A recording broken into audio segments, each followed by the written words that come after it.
안녕하세요. 메리츠아재 지점장 최진호입니다. 자, 12월 달에는 운전자 보험의 변화가 많이 있잖아요. 그래서 운전자 보험의 변화에 대해서 또는 어떻게 영업할지에 대해서 얘기해 보는 시간을 갖도록 하겠습니다. 자, 일단 기사를 찾아보면요. 운전자 선임 비용, 운전자 보험 중에서 변호사 선임 비용에 대한 보장 축소가 일어날 것이다라는 기사가 많이 나오고 있고, 뭐 자기 부담금이라든지 또 한도의 축소라든지 이런 부분에 대해서 계속해서 기사가 나오고 있다라는 사실을 우리가 인지할 수가 있는 거고요. 그러면 인제 현재 판매되고 있는 특약의 종류를 먼저 알아야 되는 거잖아요. 그래서 현재 판매되는 특약의 종류는 두 가지의 종류가 판매되고 있어요. 첫 번째는 5천만 원짜리 한도이고요. 얘가 지금 표시를 안 해 놔서 그렇지 얘도 부상 급수에 따른 부상 급수에 따른 차이는 가지고 있어요, 가입 금액 차이. 그리고 심급별, 그러니까 얘 같은 경우는 심급별로도 나눠져 있는데 여기에 부상 급수가 또 포함이 되거든요.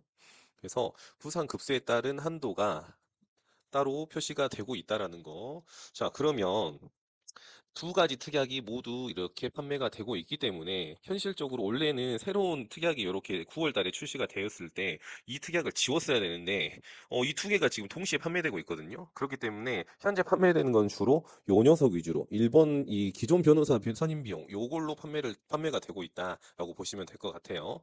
자, 그럼 이제 변호사가 어떻게 바뀔 거냐, 변호사 선임 비용이. 첫 번째가 자기 부담금이 50%가 발생을 한다. 그리고 한도가 각 심급별로 500만 원 한도로 축소가 된다. 그래서 두 개를 조합했을 때 기존에 보다 굉장히 많이 축소가 된다라는 사실을 우리가 인지를 할 수가 있는 거고, 이제 조금 모식도로 그려보자면 일단은 특약은 제가 두 종류가 있다고 했어요. 부상 등급별로 최대 5천만 원 한도로 지급하는 녀석이 하나가 있고요.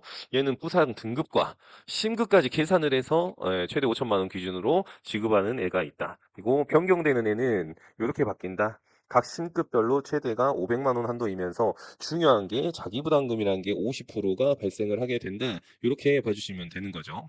그래서 일단은 계산을 한번 해보자면 변호사 비용이 1,000만 원이 발생을 했다. 그러면 50%를 자기가 부담하고 500만 원은 보상을 받는다.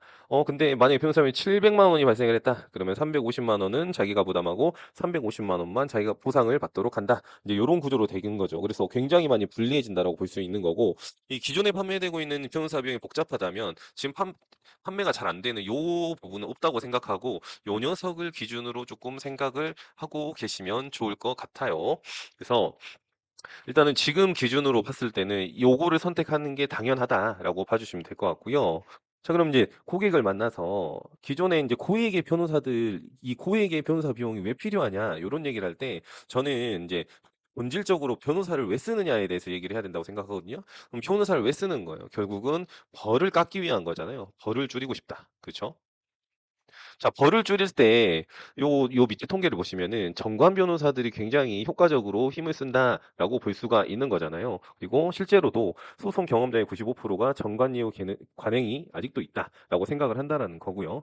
그러면 이제 비용적인 측면에서 봤을 때 누가 더 비쌀까요? 정관인 변호사와 아니면 그냥 일반적인 변호사. 누가 비쌀까요? 당연히 정관 변호사가 비싸겠죠. 그래서 정관 변호사가 어느 정도 들어가는지 기사로 찾아보니까, 자, 법원장이나 검사장 출신의 변호사 수임료는 건당 1,564만 원이다. 근데 일반 변호사의 수임료는 525만 원이니까 약 3배가량 차이가 나게 되는 거죠. 즉, 어마어마한 차이가 난다고 보면 돼요. 일반 변호사에 비해서 무려 3배가 비싸다. 근데 실제 요 금액만 보면 어때요? 이거 지금 나오는 변호사 비용으로도 감당 가능한 거 아니야? 생각할 수가 있는데요.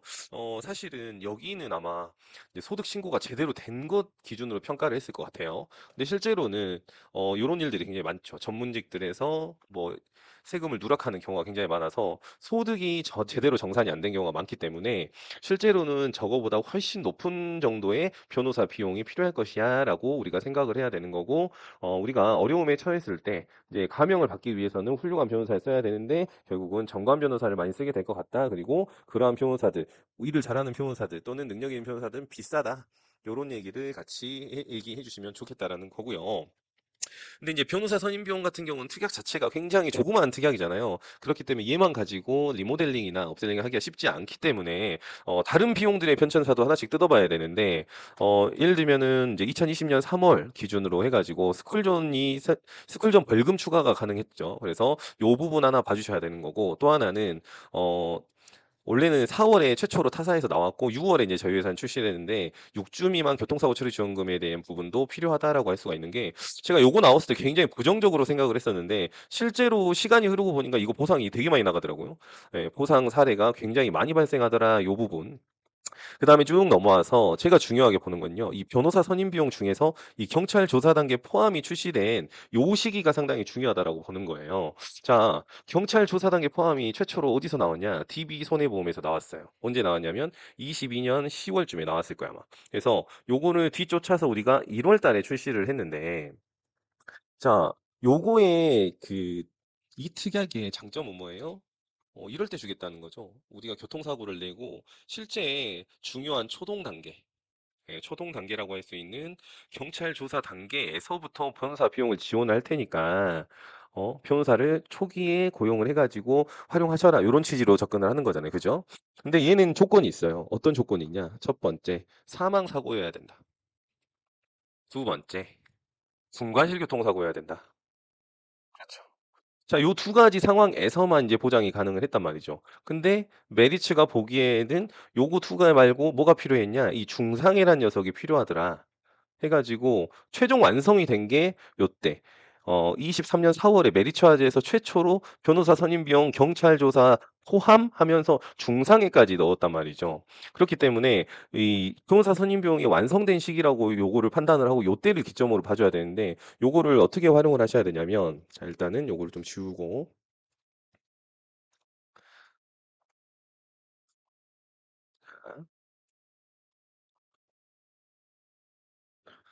자 교통사고의 종류는 기본적으로 일반 교통사고가 있는 거죠. 그죠?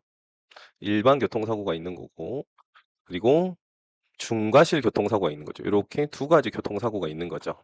근데 중과실 교통사고 같은 경우에는 합의를 해도 무조건 벌을 받도록 하고 있죠. 이건 법률상에 말하는 거예요. 법률상에서는 그렇게 규정을 하고 있어요.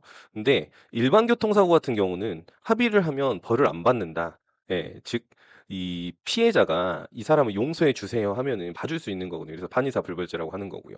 근데 우리가 중상의 교통사고는 어느 범죄에 들어가냐면 일반 교통사고 범죄에 들어가거든요. 즉, 이 경찰서 단계에서 합의가 굉장히 중요해요. 상대방을 많이 다치게 했으면 이 중과실만 아니면 내가 경찰서 단계에서 합의를 해버리면요. 벌을 안 받을 수가 있거든요. 그렇기 때문에 우리가 기존에 있었던 변호사 선임 비용 같은 경우는 중과실과 사망만 해줬기 때문에 굉장히 큰 약점을 가지고 있었는데 여기에 중상해를 더해주면서 실질적으로 필요할 때 활용할 수 있게 된 게 바로 이 중상해 이 사고에서 경찰 조사 단계부터 보험금을 지급을 하는 거거든요. 그렇기 때문에 저는 이제 변호사 선임 비용을 바꿔야 된다고 할 때는 요 기점을 잘 잡아야 된다. 23년 4월 이전에 있는 변호사 비용은 전체 교체를 해 주셔야 된다. 저는 이렇게 조금 말씀드리고 싶어요. 그래서 요 포인트 하나 잡으시면 좋을 것 같고요. 두 번째는 저는 이 비탑승 중에 대한 이슈를 조금 많이 활용을 해야 돼요. 자, 비탑승 중은 왜 활용을 해야 되냐면 3종 특약이 전부 여기에 해당이 되기 때문이죠. 교사처, 그리고 변사 비용, 그리고 벌금. 요 세 가지가 전부 이 특약의 이 비탑승 중에 특약에 해당이 된다. 그렇기 때문에 요 이슈가 굉장히 큰데 비탑승에 대해서 문의가 굉장히 많죠. 비탑승이라는 건 뭐예요? 이런 거죠. 주차해놨는데 차가 굴러가가지고 보행자나 다른 차량이 다쳤을 때 또는 차에서 내린 직후에 차문을 열다가 오토바이와 충돌한다. 이런 거 굉장히 큰 사고가 날 수가 있는 거잖아요. 그죠? 그래서 이러한 사고들을 기존에 사각지대였는데 요게 해결됐다. 그렇기 때문에 비탑승용이 상당히 큰 이슈거든요. 그래서 이 시점, 24년 11월 시점을 조금 많이 활용을 하셔야 된다. 그렇게 되면은 비용 3종을 전부 교체를 할 수가 있는 부분이거든요. 그래서 큰 틀에서 봤을 때는 아까 변호사 선임 비용 23년 4월 기점 하나 잡고요. 그리고 24년 11월을 기점으로 좀 잡아주시면은 영업 활동하시는데 굉장히 도움이 될 수가 있겠죠.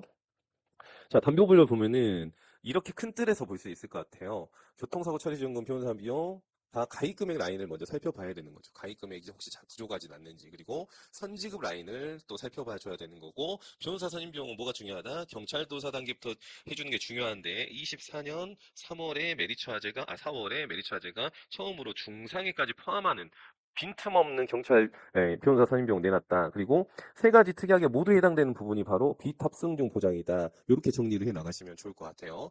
자, 그러면 이제 보험료로 넘어가 가지고 가장 기본적으로 설계를 많이 하는 게 자부상과 비용 특약 그리고 6주 미만 이렇게 들어가는 거죠. 그래서 보험료가 10,000원대에 딱 형성될 수 있도록 그렇게 하는 거고요.